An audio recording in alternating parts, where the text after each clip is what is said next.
Hey guys, this is Rick. I hope you're having a great day.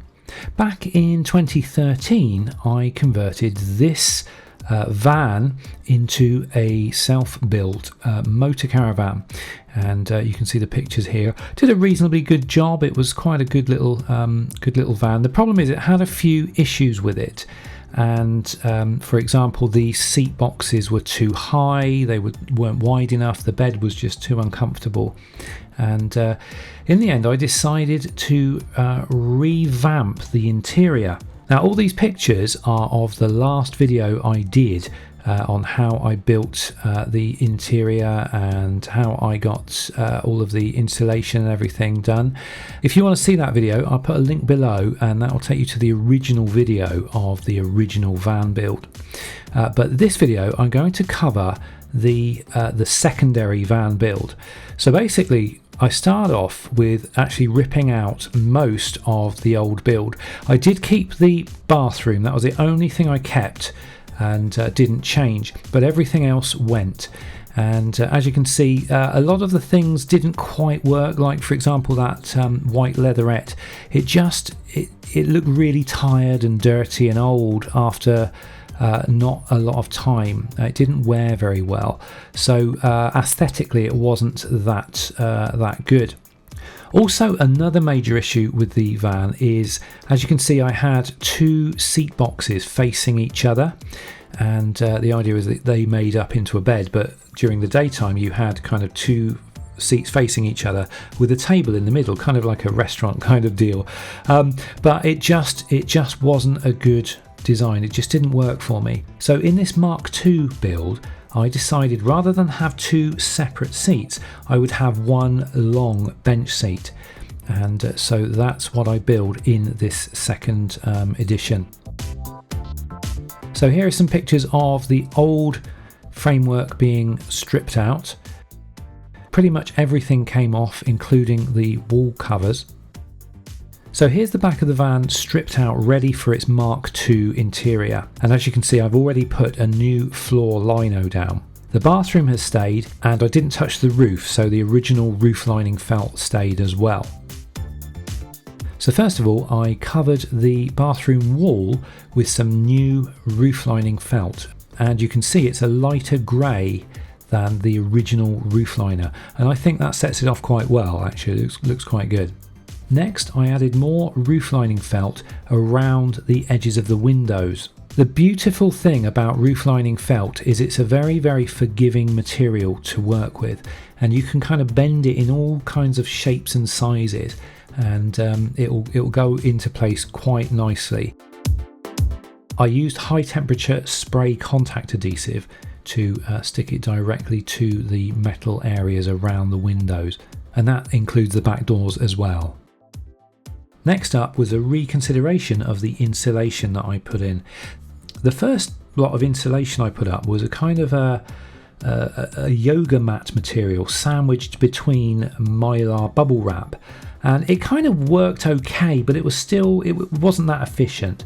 So I decided to go all out this time and use some good old-fashioned rock wool. And I stuffed that in all of the available air pockets and spaces, but I also kept the original insulation as well. So the mylar bubble wrap and the yoga mat insulation, that stayed in there, and I just put the rock wool in over the top of them.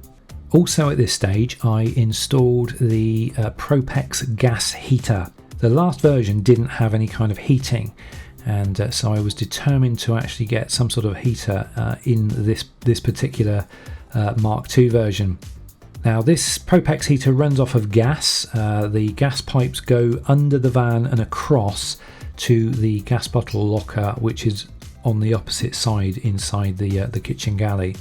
So once the insulation was in place and the heater was in place, I then covered over all of the wall panels with this roof lining material, and put those all into place. Same on the other side, and as you can see there, I've already started work on a basic shape for the galley kitchen.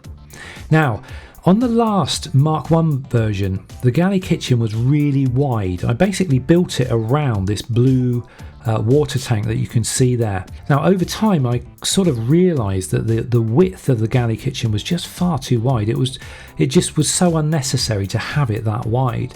So in this Mark II version I decided to go for a much thinner water tank, and it's kind of more of an upright arrangement, as you can see it there. And it was basically going to tuck in between the wheel arch and the edge of the galley kitchen, and it meant I could take about a good 3 inches off the width of the galley kitchen. So as you can see, I've built a very basic shape for the galley kitchen. Then I took it out and moved it to the back garden where it was much easier to work on, and I just basically slowly built it up into this piece of furniture that would become the galley kitchen. Now in this picture you can see on the right hand side I've already started panelling what will be the gas bottle locker. The lower half will be for gas bottles, and then the upper half will just be another cupboard area. Once I'd finished the main structure of the galley kitchen, I then needed to clad over the outside of it to kind of make it look aesthetically pleasing. So I used 6mm plywood, and here in this picture you can see the right hand panel has been fitted. Here you can see the left hand panel has been fitted, and here you can see the main front panel has been fitted. This piece of grey cloth on the back, again, that is roof lining material. Now because the height of the galley kitchen and the work surface is above the bottom of the window, I found you could actually see inside the cupboard from outside. So what I did was I put that, just kind of drapes to that grey piece of felt there, and it covers it up beautifully, and when it's in place it looks like it's all part of the furniture. This is the main front panel of the galley kitchen, and as you can see the door holes have been cut into it. Now I've also covered it over with a sticky back vinyl. In this case it's a kind of a maple wood effect, which will be the main wood theme throughout the van. Here are the 2 end panels for the galley kitchen, again both covered over in the same sticky back vinyl. So here's the main galley kitchen with all of the decorative covers in place. So next up are the cupboard doors. Now these have been made out of 15mm thick Conti board.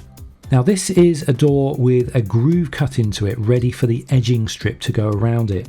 Now I've made a completely separate video which will show you exactly how I edge all of these doors, and you just need this little tool that you can buy from sort of Amazon or eBay, and that's what cuts the groove in, and then you just use this kind of push in T edging strip, and it really does a good job on edging the doors. I'll leave a link in the video notes to that video so I can show you how to sort the doors out and do the edging strip for them. So now we've pretty much done the galley kitchen, what we need to do is work on the seat box. Now before, like I said, I had 2 seat boxes facing each other. This time round on the Mark II version I wanted a single bench seat. So we're just starting off with a very basic wooden structure. I kind of figured out how high and how wide I can make them, and it was literally just a case of screwing some bits of wood together until I had a basic structure that kind of went around the wheel arch and took into account where the heater was, and of course the battery box as well. Now the battery is fairly buried back there, so I sort of made the seat box in such a way that I could still lift a battery in and out of it. There's a photo showing that I kind of built a shelf above the Propex heater, so that again there's more storage space there. Now, just like with the galley kitchen, once I'd got the basic structure built, I then put it into the back garden where it was much easier to work on, and started working on the slats that you actually sit on or lie on. Now I planned all along for this bed design to be a design where you have interlaced slats that actually pull out to make up the bed.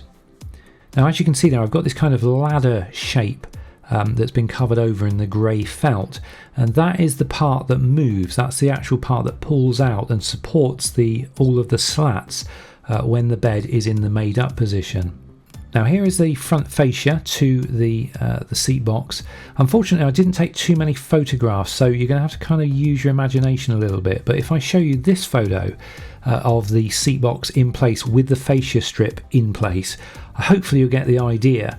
that the grey ladder shaped thing, that's the bit that pulls out, and then the actual main fascia, that stays in place. Here's another picture that hopefully makes it a little bit clearer.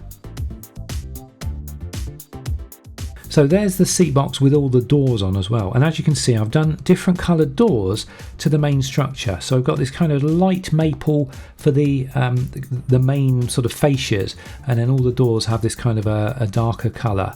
Again, that wood pattern is just sticky back vinyl stuck onto the Conti board doors. Next up is the overhead cupboard. Now for this, I needed it to be strong, and what I had to do was get a few lengths of wood and attach those directly to the ribs that were in the roof, and then I built the cupboard onto those horizontal pieces of wood. So it's a really strong setup, and it's not going to fall on your head in the middle of the night. The bottom of the cupboard there is being covered over with again another piece of plywood that's been covered over in the grey roof felt.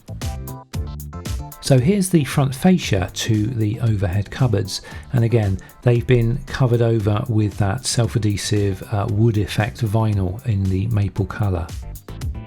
This is the end piece to the overhead cupboards, and when you put it all together it looks like this. Then throw in a couple of doors and you've got yourself some overhead cupboards. As you can see on the far right, I've also added some 12 volt accessories, including a voltmeter. Now, also one of the things I wanted to take into account when I built this Mark II version is I wanted to be able to, if I needed to, remove the galley kitchen and the bed in a relatively easy way. So I kind of made the units modular, although once they're plumbed in with all the gas and the electricity, it's not the sort of thing you can just pop in and out at any time. But if ever I needed to have any work done on the van, it shouldn't be too much trouble to disconnect all of the services and then physically remove the two main furniture units. So next up, you can see the actual work surface has been put in, and that's got the kitchen sink and cooker in. You can also see the little red gas bottle inside the locker. Now, one of the other reasons I needed to redesign the galley kitchen was because the old Mark I version only had a really small gas bottle locker, and the gas bottles weren't really of a good enough size to run the heating system. So I needed to make a gas bottle locker that was going to be able to accommodate larger gas bottles.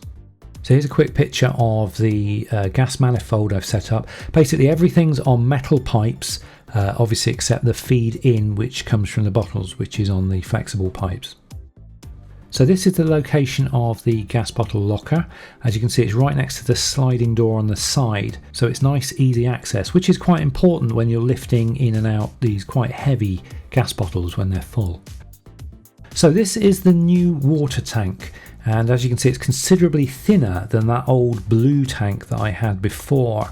And again, you can see the space that has been made for it. So here you can see it sort of in place, and that blue pipe that goes to a submersible pump which is fed by that little white wire that you see in there, and that little white wire goes to a micro switch in a tap. So as soon as you turn the tap on, it completes the circuit and it switches the pump on, and then it pumps the water up through that blue pipe into the tap, which fills the sink up. So here you see the galley kitchen with the doors in place as well now, and the doors are simply held in place with good old-fashioned furniture hinges, and in this version I've decided to go for push latches which click in and out and lock the doors in place. That's the door in place to the gas bottle locker. So it's all starting to come together quite nicely, it's sort of getting into shape. As you can see, I've started fitting some lights. They're just generally those flexible LED strip lights that you can buy on those 5-meter rolls. They work particularly well in these kind of van situations. This is the side of the overhead cupboards, and it just shows a couple of 12 volt accessories and a voltage meter. I've also done a thing this time where I haven't made the switches light up when the device is on, because I found I got paranoid about leaving devices switched on, because all the time the light was on, it's using electricity. So I've decided all of my switches, even though these 3 little switches have got red LEDs in them, the LEDs are not actually connected, and I much prefer that. And also, if you want to leave anything charging up overnight, you haven't got this glow coming from the switches. Now for the curtains this time, I've actually gone for proper van windows, and I'm so glad I did, because these are so good. These ones were made by Van X, and they're very, very stretchy, so it means that when you have curves on the window recess, they still deal with it, and they make really, really good curtains. Now these particular curtains are blackout curtains. They're very, very, very dark. Once you pull them closed, it's very, very dark, and they're very, very, very well thought out made curtains. They weren't cheap, I have to say, but I'm so glad that I opted to go for them, because they just kind of make life so much easier. Now for bedding and seating, in this particular case I did something that I've never done before. In all my previous van versions, I've always made up custom cushions using cut foam and materials, but this time round I used a standard futon mattress, and it works beautifully. What you see here is a 6-foot futon mattress that's 90 centimeters wide, and there's nothing actually holding it in place. It's literally just stuffed into position where it's at, and it's quite happy to stay there. When I make the bed up, it means I've got a one-piece mattress, so there's none of that messing about where you've got to butt cushions up together to try to make up a bed. You've actually got a single piece bed here. And the thinking behind that was it's going to be a lot more comfortable and a lot more efficient to make up. And this is a system I can say genuinely works. It's perfectly comfortable to sit on and to sleep on. Although I must admit, since I've used it a few times, it can be just a little bit hard. Now I've put some foam matting underneath it just to try to help a little bit, and that does help. But on my next trip, I've actually got a second futon mattress, and I'm going to see whether putting one mattress on top of the other is going to make it any more comfortable. I am of course assuming that it will. So there we have it. That is exactly how I did the Mark II van interior. Basically rebuilt all the furniture and covered everything over with that roof lining material. And it's a much more efficient design, much more user friendly, and I personally think it looks a lot better than the first version. And I've got a feeling that any subsequent van builds that I may do will probably be along the lines of this particular configuration. Although I think one other change that I would make would be to swap the sides of the van on which I have the galley kitchen and the bed. So the bed would be on the left side of the vehicle that you see here, and the galley kitchen would be immediately behind the bathroom. And that way I can get a few extra inches in the length of the bed, because this particular bed is just a little bit too short for me, because I'm 6'1", but the bed is only 6 foot.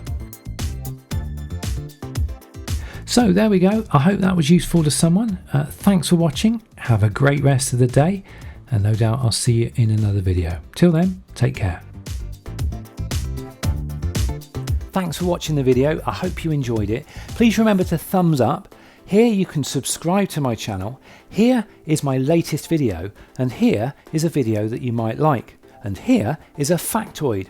A bolt of lightning is 5 times hotter than the surface of the sun.